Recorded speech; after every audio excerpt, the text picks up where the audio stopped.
Hello, my name is Akshantana Aulia, and this is my teaching video project from my English teaching media class. I'm teaching in real class. This is NKA language class located in Teluk Betung, Bandar Lampung. And I'm teaching children aged 5 and 6. Today's topic in this class is about actions. Through today's lesson, I expect students could mention and express each action in daily life. I emphasize the grammar focus on using modal verb in sentence can you jump? Can plus subject plus action. By drilling students with simple interview they'll do to their friends. Alright, without any further ado, let's check it out. Here, students are coming and I greet them as usual to create friendly and comforting atmosphere. Then, we do a kind of ice-breaking activity adapted from Simon Says, but this time I modify it to be Teacher Says. As you can see, students are asked to do certain actions like jump, touch friend, clap hands, and so on.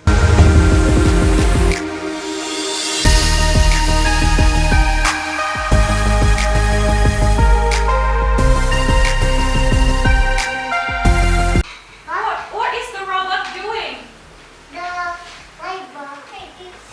what is the robot doing? Ride a bike.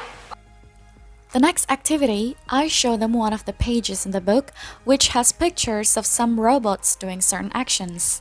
Then I ask them what's the robot doing and whether or not they can do that action. For example, like I'm pointing a robot doing kicking a ball. And then I ask them, can you kick a ball? Of course they can. Or can you play a football? Simply like that.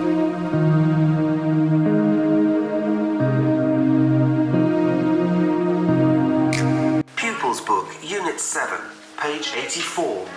6. Listen, look, and say. This one first. 1. I can swim. Then we jump on the next page where there are two pictures showing a boy can't swim and a girl can swim on the first picture. And the second picture is a boy can climb tree while the girl can't. I use audio media for this page and it is provided by the book. After the audio stops, I ask them, can the girl swim? And expecting them to say, yes, she can. This time, I slowly give the grammar input as one of our lesson objectives. Next, I use another media. It is a storybook entitled Me and My Dad, and I improvise the story to, again, give vocabulary input about actions to the students.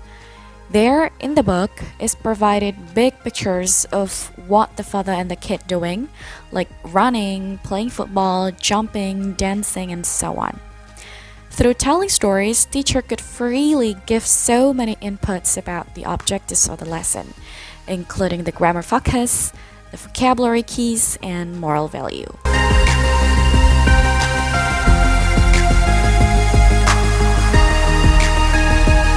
After that, I distribute a paperwork.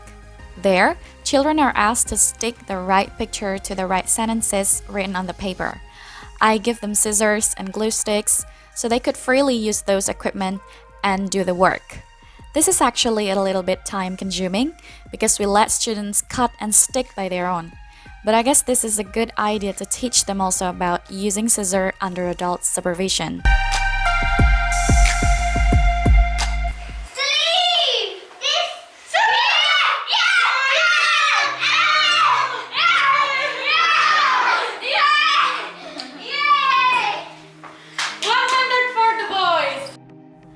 In this activity, this is actually a game that correlates to what we want students to understand. I believe they understand about the vocabularies already, but here I'll just need to make sure that they really could determine which picture suits which I mentioned. We call this board rush game. So I stick some pictures of action on the whiteboard and students should rush and tap to the correct picture which I mentioned. The class is divided into two, so this is a group competition. This is really exciting because it lets students move and express themselves. This time is the drilling of the grammar focus. I distribute a small paper which has tables on it, and there the name of the students and some actions are written. I ask them to simply interview their friends whether or not their friends can do the actions listed on the paper. They simply just have to say, "Giles, can you swim?" And the friend called Giles will have to answer it with, "Yes, I can," or "No, I can't." But it turns out they can't do it alone. Maybe because they're too young to be set in an unnatural conversation like this interview. So I help them to figure out the answers by giving turn to each other to ask each friend.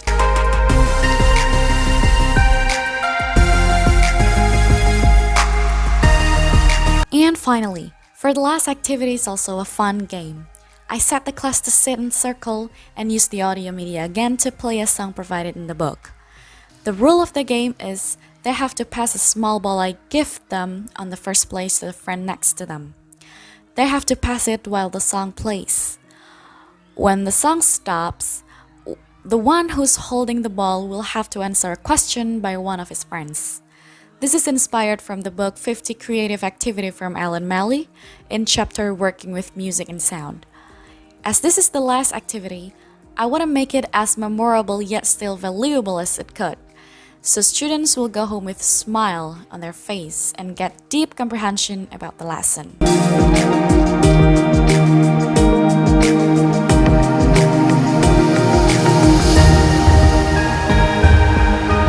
And now it's finally to say goodbye to the class. Before going home, I asked each of them a question using modal verb can and action. And as expected, they achieved the lesson objectives today. So, that's all from me. And thank you for watching this video. I am open to any critiques and suggestions. If you have one, please just write it on the comment section below. And thank you. See you.